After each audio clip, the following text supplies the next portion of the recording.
عمر بھائی 10 رمضان المبارک، اور پتہ مجھے لگتا ہے وہ شایان شان لفظ بھی کیسے آئے، ٹاورنگ پرسنالٹی جب آپ کہتے ہیں تو مطلب خاتون جنت حضرت فاطمہ الزہرا سلام اللہ علیہ کی والدہ ماجدہ، نبی کریم حضرت محمد مصطفیٰ صلی اللہ علیہ وآلہ وسلم کی زوجہ اور منقوہ اور ام المومنین حضرت خدیجہ الکبریٰ، کیا کہیں گے؟ بسم اللہ الرحمن الرحیم۔ ہم ایک ایسی عظیم ترین شخصیت کا آج ذکر کرتے ہوئے اپنے ایمان کو ہم تازگی بخش رہے ہیں کہ جن کے بارے میں خود حضور علیہ الصلوۃ والسلام ارشاد فرما رہے ہیں کہ انی قد رزقت حبہا، مجھے ان کی محبت کا رزق عطا کیا گیا ہے۔ اللہ اکبر۔ حضور علیہ الصلوۃ والسلام سے 25 برس کی رفاقت ہے، 25 برس کی رفاقت، اور نبی کریم صلی اللہ علیہ وسلم کی وہ عزیز ترین زوجہ محترمہ، آپ اندازہ کیجئے کہ حسنین کریمین کی جنت سیدہ فاطمہ الزہرا جی سلام اللہ علیہا کے قدمین شریفین میں ہیں، جی، اور وہ خاتون جو تمام جنتی عورتوں کی سردار ہیں، اللہ تو ان کی والدہ ماجدہ ہیں ام المومنین حضرت خدیجہ الکبریٰ رضی اللہ تعالی عنہ۔ اللہ۔ نبی کریم صلی اللہ تعالی علیہ وآلہ وسلم کی یہ عزیز ترین زوجہ، میں جب آپ کے احوال ہر سال پڑھنے کی ایک موقع ملتا ہے، ایک شرف حاصل ہوتا ہے،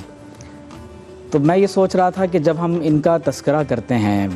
بار بار زبانوں پر، قلب و ذہن میں، تو آنے سے قبل بھی میں نے اصال ثواب کا شرف حاصل کیا۔ میں گزارش کروں گا کہ آج ناظرین جو بھی یہ پروگرام دیکھ رہے جی ہیں، ضرور، بلکہ معمولات میں کس طرح سے ہو سکتا ضرور فرمائیے۔ تو ضرور سورہ فاتحہ اور سورہ اخلاص پڑھ کر، کیونکہ یہ وہ عظیم ترین شخصیت ہیں کہ جن کے طفیل ہمیں اسلام کی اتنی بڑی خدمت نصیب ہو گئی۔ بے شک۔ حضرت خدیجہ بنت خویلد بن اسد بن عبد العزیٰ بن قصی، جی، قصی بن کلاب پر آپ کا نسب نبی کریم صلی اللہ علیہ وآلہ وسلم سے مل جاتا ہے، جی ٹھیک، اور آپ کی والدہ ماجدہ کا نام ہے فاطمہ، اور ان کا نسب لوئی بن غالب پر نبی کریم صلی اللہ علیہ وآلہ وسلم سے جا کر مل جاتا ہے۔ اچھا جی، اور آپ صلی اللہ علیہ وسلم فرماتے ہیں کہ آپ مجھ پر اس وقت ایمان لائیں جب لوگوں نے میری تکذیب کی۔ یہ ذرا دہرا دیجئے، ہم اس کو ذرا اس کی وضاحت ذرا اور بھی کریں۔ جب تکذیب کا لفظ استعمال ہوتا ہے تو شاید میرے جیسے جو اس کو نہ سمجھ، کیا مراد ہے تکذیب سے، ذرا فرما دیجیے۔ یعنی آپ اندازہ کیجئے کہ نبی کریم صلی اللہ علیہ وآلہ وسلم اس پوری روئے زمین پر تنہا مومن ہیں، اور اس وقت جب پورا عالم عرب کفر و شرک کے اندھیروں میں ڈوبا ہوا ہے، اور جس لمحے حضور علیہ الصلوۃ والسلام اسلام کی دعوت کسی کو پیش کرتے ہیں تو سب سے پہلے اگر کوئی بالاتفاق مردوں عورتوں میں بالاتفاق اوورال اگر کوئی نبی کریم صلی اللہ علیہ وسلم پر سب سے پہلے ایمان لایا ہے تو وہ حضرت خدیجہ الکبریٰ رضی اللہ تعالیٰ عنہ کی ذات اقدس ہے۔ تو فرمایا کہ مجھ پر اس وقت ایمان لائیں جب لوگوں نے انکار کر دیا، میری اس وقت تصدیق کی جب لوگ نعوذ باللہ مجھے جھٹلا رہے تھے، اور فرمایا کہ میری دل جوئی اپنے مال سے اس وقت کی جب لوگوں نے مجھے کچھ دینے سے منع کر دیا، اور فرمایا کہ اللہ نے مجھے ان کے ذریعے سے اولاد عطا فرمائی۔ ایک حدیث مجھے اس وقت یاد آ رہی ہے، بسم اللہ۔ حضور علیہ الصلوۃ والسلام غار حرا پر اللہ کا ذکر فرما رہے ہیں، اور ام المومنین حضرت خدیجہ الکبریٰ رضی اللہ تعالی عنہ کی عمر مبارک تقریباً 50 برس ہے، اور آپ رضی اللہ تعالی عنہ نبی کریم صلی اللہ علیہ وسلم کے لیے کھانا پینا ضرورت کی اشیاء اپنے ساتھ لے کر تقریباً 4 کلومیٹر کا فاصلہ ہے مسجد حرام سے غار حرا تک کا، یعنی 10 سال کی رفاقت ہو چکی ہے۔ جی 10 سال کی رفاقت ہو چکی ہے، اور 50 برس آپ کی عمر مبارک ہے۔ تو پہاڑ پر جب آپ چڑھ کر جانے لگیں تو آپ کے ہاتھ میں جو سالن اور کھانے کے برتن تھے، ایک مقام پر آپ زمین پر آ گئیں، اور اس وقت جبریل امین حضور علیہ الصلوۃ والسلام سے محو گفتگو ہیں غار حرا میں۔ تو جبریل امین حضور علیہ الصلوۃ والسلام سے عرض کرتے ہیں کہ یا رسول اللہ صلی اللہ علیہ وآلہ وسلم، حضرت خدیجہ الکبریٰ تشریف لا رہی ہیں، اور جب وہ آپ کے پاس تشریف لے آئیں تو آپ ان کو یہ گزارش پیش کریں کہ انہیں اللہ تبارک و تعالی بھی سلام کرتا ہے، اور جبریل امین بھی ان کو سلام کرتے ہیں۔ اللہ۔ اور بعض روایات میں تو یہاں تک لکھا ہے کہ ایک مرتبہ ایسا ہو گیا کہ جب ام المومنین غار حرا پر تشریف لے گئیں تو حضور علیہ الصلوۃ والسلام اس وقت غار حرا میں تشریف فرما نہیں تھے، تو آپ نبی کریم صلی اللہ علیہ وسلم کو تلاش کر رہی، تو اس وقت جبریل امین علیہ السلام نبی کریم صلی اللہ علیہ وآلہ وسلم کی موجودگی میں پہلی مرتبہ بغیر وحی کے زمین پر تشریف لائے. وحی کے ساتھ نہیں آئے, پہلی مرتبہ بغیر وحی کے تشریف لائے, اور انسانی شکل میں حضرت خدیجہ رضی اللہ تعالی عنہا کو ساتھ لے کر حضور علیہ السلام کی خدمت میں پہنچا دیا. اب آپ اندازہ کیجئے کہ یہ کتنا بڑا مقام و مرتبہ ہے جو اللہ تبارک و تعالی نے آپ رضی اللہ تعالی عنہا کو عطا فرمایا. اور پھر یہاں پر مجھے ایک اور حدیث یاد آ رہی ہے کہ جب نبی کریم صلی اللہ علیہ وآلہ وسلم آپ کے وصال کے بعد بھی جب کبھی بھی کوئی بکری ذبح فرماتے تو آپ صلی اللہ علیہ وسلم کی زبان مبارک پر خدیجہ خدیجہ خدیجہ بار بار حضرت خدیجہ رضی اللہ تعالی عنہا کا ذکر ہوتا.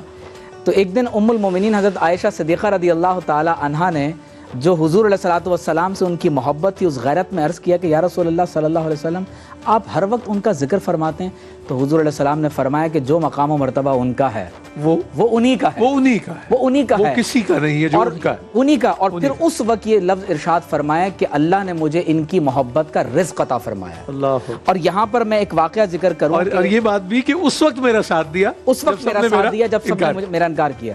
ایک مرتبہ ایک یہودی مکہ مکرمہ میں آیا اور اس نے آ کر وہاں جب دیکھا کہ قریش کی عورتیں ایک جگہ جمع ہو کر گفتگو کر رہی ہیں تو اس نے اعلان کیا اور کہا کہ عنقریب مکہ مکرمہ میں ایک نبی کی بعثت ہونے والی ہے. اگر تم میں سے کسی کو یہ شرف نصیب ہو جائے کہ وہ اس کی زوجہ بنے تو یہ بہت بڑے شرف کی بات ہوگی. تمام عورتوں نے اس یہودی کو کنکر مارے, لیکن ام المومنین حضرت خدیجہ رضی اللہ تعالی عنہا نے اس کو زبان سے کچھ نہیں کہا, لیکن دل میں یہ بات نقش ہو گئی. اور جب اپنے چچا زاد بھائی حضرت ورقہ بن نوفل سے جا کے سوال کیا کہ کیا واقعتاً کسی نبی کی بعثت کا زمانہ قریب آ رہا ہے, تو انہوں نے کہا کہ ہاں عنقریب آخری نبی کی بعثت کا زمانہ قریب آ رہا ہے. اس وقت سے آپ کے دل کے اندر یہ بات جو ہے وہ پختہ ہو چکی تھی. اب بڑی قابل توجہ بات یہ ہے کہ حضور علیہ السلام امین ہیں اور صادق ہیں, اور آپ سیدہ ہیں, سیدہ عرب ہیں, طاہرہ ہیں, ملکۃ العرب ہیں, اور اتنی بڑی تاجرہ ہیں کہ آپ رضی اللہ تعالی عنہا کے ساز و سامان میں جہاں عطریات کی خرید و فروخت اور تجارت ہو رہی ہے, مسالہ جات کی اور کپڑوں کی جو ہے وہ آپ بہت بڑی تاجرہ تھیں. تو آپ رضی اللہ تعالی عنہا مداربت کے لیے, مداربت دراصل بزنس کا ایک ایسا طریقہ ہوتا ہے کہ آپ اپنا مال, اپنا پیسہ انویسٹ کرتے ہیں اور کوئی فرد آپ کی طرف سے ایک خاص منافع کے اوپر وہ باقاعدہ آپ کے لیے کاروبار کرتا ہے. تو آپ کسی ایسے شخص کی تلاش میں ہیں کہ جو صادق اور امین ہو, اور حضور علیہ السلام کا شہرہ پورے عرب کے اندر ہو چکا ہے کہ آپ علیہ السلام صادق اور امین ہیں. تو اس وقت آپ رضی اللہ تعالی عنہا نے اپنے غلام میسرہ کو حضور علیہ السلام کے ساتھ کیا اور ساتھ میں ایک نصیحت کی کہ ان کی رائے سے اختلاف مت کرنا اور حضور علیہ السلام کے حکم کی کبھی عدولی مت کرنا. اور سیرت نگاروں نے یہ لکھا ہے کہ میسرہ نے جب یہ دیکھا کہ حضور صلی اللہ علیہ وسلم جہاں تشریف لے جاتے ہیں تو بادل کا ایک ٹکڑا حضور علیہ السلام پر سایہ کرتا ہے. جو عدالت, صداقت, دیانت, شجاعت, صدق گوئی, وفا اور سخاوت میسرہ نے حضور علیہ السلام کے ہاں دیکھی تو وہ گرویدہ ہو گئے. اور حدیث کے اندر یہ بات ذکر ہے کہ اس نے وہاں نستورہ راہب کو دیکھا کہ جو اپنی خانقاہ سے باہر نکل کر آیا اور حضور علیہ السلام کے سر انور اور قدمین شریفین کو بوسہ دے کر کہا کہ آپ اس امت کے آخری نبی ہیں. اللہ. اب جب حضور علیہ السلام تشریف لا رہے ہیں مکہ مکرمہ کی طرف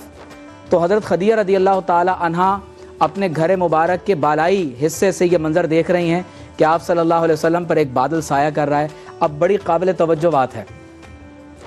نبی کریم صلی اللہ علیہ وسلم کی صداقت اور امانت کی وجہ سے اللہ تعالیٰ نے آپ کے دل میں یہ بات ڈالی کہ جب بڑے بڑے بادشاہ اور وزراء آپ کے پاس نکاح کا پیغام بھیج رہے ہیں, آپ کی عمر مبارک 40 برس ہے, کہ اگر میرے لیے کوئی بہترین انتخاب ہو سکتا ہے تو وہ حضور علیہ السلام ہی ہو سکتے ہیں, اور آپ صلی اللہ علیہ وسلم کے سوا یہ مقام و مرتبہ کسی اور کے لیے, میری ذات کے لیے زیب نہیں دیتا. تو حدیث میں آتا ہے کہ آپ رضی اللہ تعالی عنہا نے باقاعدہ اپنی بہن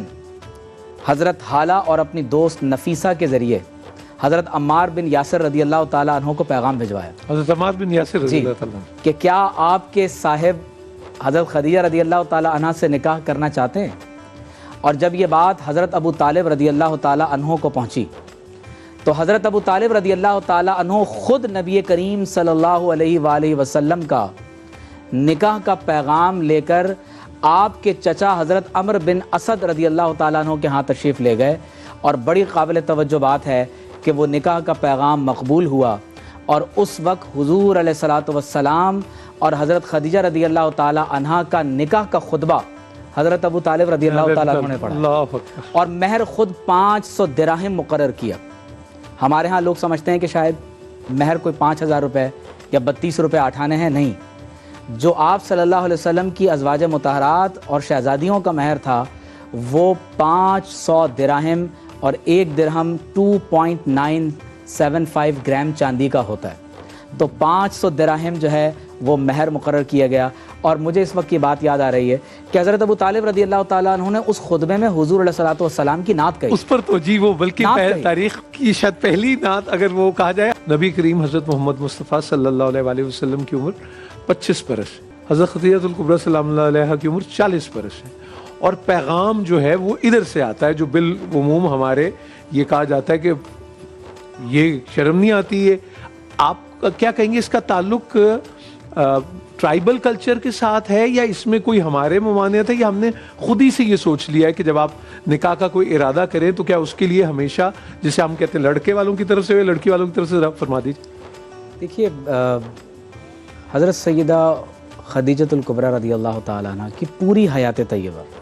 ہمارے لیے ایک رول ماڈل ہے۔ نبی کریم صلی اللہ علیہ وآلہ وسلم سے جب آپ کی شادی ہو جاتی ہے تو آپ پیکر تسلیم و رضا اس طرح بن جاتی ہیں، پیکر تسلیم و رضا، اپنا سب کچھ حضور کے نام پر قربان کر دیا، ایچ اینڈ ایوری تھنگ۔ اور قرآن مجید کی یہ آیت مبارکہ وَوَجَدَكَ عَائِلًا فَأَغْنَا، کہ یا رسول اللہ صلی اللہ علیہ وسلم، ہم نے آپ کو ایسا پایا کہ آپ کے پاس دولت نہ تھی تو ہم نے آپ کو غنی کر دیا۔ تو مفسرین فرماتے ہیں اللہ نے اس غنا کا جو سبب بنایا وہ حضرت خدیجہ رضی اللہ تعالیٰ عنہ کا مال تھا۔ آپ دیکھیے کہ ایجاب رہتی دنیا تک مثال بنا دی۔ ایجاب اور قبول، نکاح میں آفر اینڈ ایکسیپٹنس، یہ پہل مرد کی طرف سے بھی ہو سکتی ہے اور شرعاً عورت کی طرف سے بھی ہو سکتی ہے۔ ہم یہ جسے ہم اب بڑا کہ ایجاب اور قبول یہ ہے offer and acceptance, so it can be either ways، کوئی بھی انیشیٹ کر سکتا ہے۔ اس سے خدا نہ خواستہ آپ کسی کے بارے میں ججمنٹل اب نہیں ہو سکتے،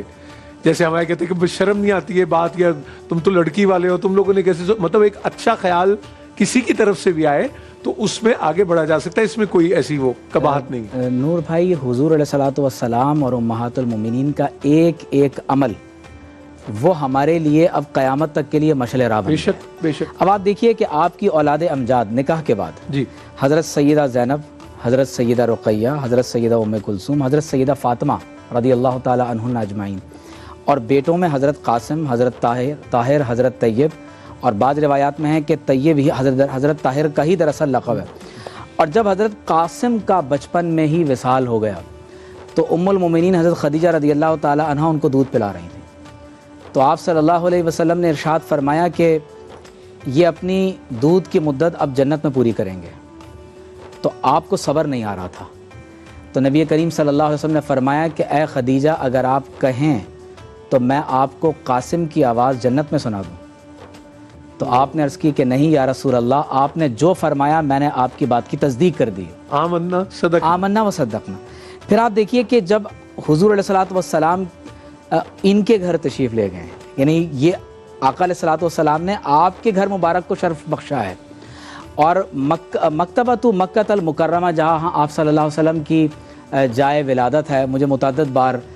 وہاں اندر حاضری کا شرف ہوا، اور ابھی کعبہ شریف کا ذکر ہوا، تو خانہ کعبہ کے جو سادن ہیں شیخ صالح زین العابدین الشیبی، ان کے دادا کی کتاب کا ترجمہ بھی میں نے اردو میں عربی سے کیا ہے، اور مجھے یہ اعزاز بھی ہوا کہ میں جب OIC کے اجلاس میں پاکستان کی نمائندگی کے لیے گیا تو میں خانہ کعبہ کے اندر بھی الحمدللہ داخل ہو چکا ہوں۔ تو وہاں پر قریب ہی ایک جگہ ہے، مجھے ایک پاکستانی تھے، مجھے بہت پرانے وہاں رہے، انہوں نے مجھے ایک گھر دکھایا، اور اس گھر کے باہر آپ کو تالا نظر آئے گا، اور پورے حرم میں اچانک ایک جگہ درخت نظر آئیں گے، تو انہوں نے مجھے بتایا کہ یہ وہ مقام ہے جہاں گھر تھا حضرت ام المومنین خدیجہ رضی اللہ تعالیٰ عنہ کا، الگ ہی وہاں کی کیفیات اور برکات ہیں۔ تو حضور علیہ السلام فرماتے ہیں المرأۃ سیدۃ بیتہا، عورت اپنے گھر کی سردار ہے، اور حضور علیہ الصلوۃ والسلام کے حجرہ انور میں اگر کوئی ذات اقدس تشریف فرما ہے تو وہ حضرت خدیجہ رضی اللہ تعالی عنہا ہیں، اور بڑی قابل توجہ بات ہے کہ آپ رضی اللہ تعالی عنہا کے پہلے سے صاحبزادے حضرت ہند بن ابی حالہ، حضرت علی بن ابی طالب، حضرت زید بن حارثہ اور ام ایمن، یہ 4 شخصیات اولاد امجاد کے علاوہ ہیں جن کی تربیت، پرورش، خدمت حضرت خدیجہ رضی اللہ تعالیٰ عنہ خود فرما رہی ہیں۔ اللہ تن تنہا ایک ایسی خاتون جو بہت بڑی بزنس یعنی ایک وومن ہے، اور اس کے باوجود وہ اتنے بڑی خدمت سر انجام دے رہی ہیں، اور مجھے یعنی یہ کہتے ہوئے ایمان کی تازگی نصیب ہو جاتی ہے کہ جب حضور علیہ الصلوۃ والسلام کی بعثت کا وقت قریب آیا تو آقا علیہ الصلوۃ والسلام فرماتے ہیں کہ مجھے شجر اور حجر کہتے تھے الصلاۃ والسلام علیک یا رسول اللہ۔ جب رات کو خواب آتے تو صبح ان خوابوں کی سچائی پوری ہو جاتی، اور وہ خواب حضور علیہ الصلوۃ والسلام حضرت خدیجہ رضی اللہ تعالی عنہا کو سنایا کرتے تھے۔ اب ایمان کی تازگی کی بات ہے کہ جب پہلی مرتبہ حضور علیہ الصلوۃ والسلام پر وحی نازل ہوئی ہے تو اس عبارت کی وجہ سے ہمارے اہل علم اور اہل دانش کہتے ہیں کہ عالم اسلام کی اگر سب سے پہلی مجتہدہ،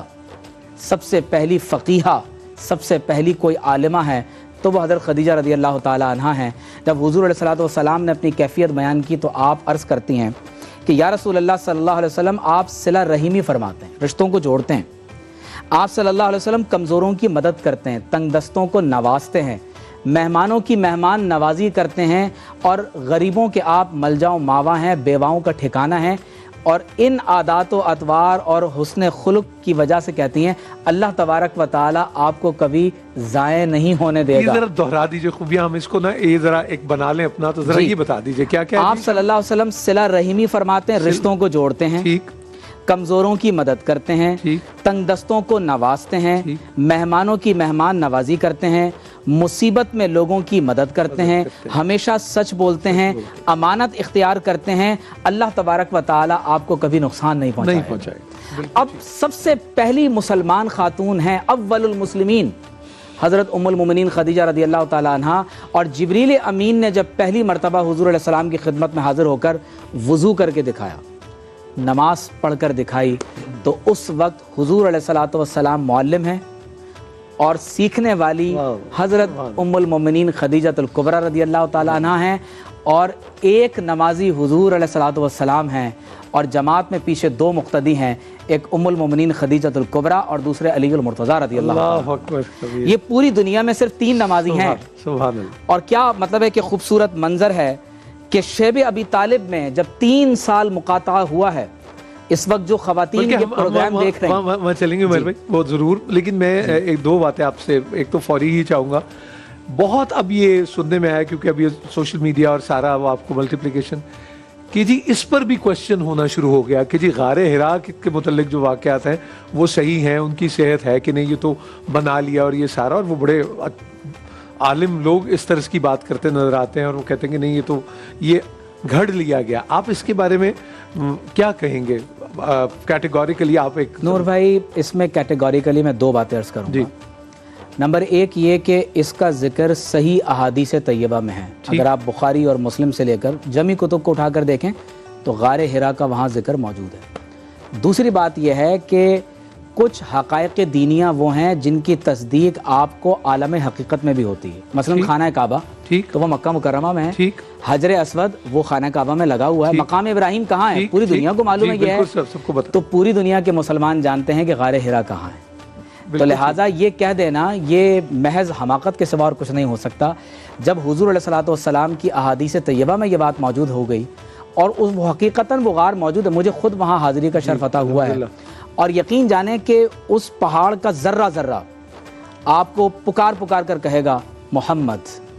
محمد محمد صلی اللہ تعالی علیہ وآلہ واصحابہ وبارک وسلم، کیونکہ حضور علیہ الصلوۃ والسلام جب اس پہاڑ پر تشریف لے جاتے تھے تو خود علی المرتضیٰ رضی اللہ تعالیٰ عنہ فرماتے ہیں کہ میں ان پہاڑوں کو، پتھروں کو جانتا ہوں، ان درختوں کو بھی جانتا ہوں کہ جب حضور علیہ الصلوۃ والسلام وہاں سے گزرا کرتے تھے تو وہ کہتے تھے السلام علیکہ یا رسول اللہ۔ تو لہٰذا ان حقائق کو جھٹلانے کے بجائے اسلام نام ہے سرنڈر کر دینا۔ اگر ہم نے سرنڈر کرنا نہیں سیکھا، وَيُسَلِّمُ تسلیمہ نہیں ہوا، تو پھر یعنی اگر جب میری یادداشت میں میں صرف اس کو کرتا چلا جاؤں کہ خواتین میں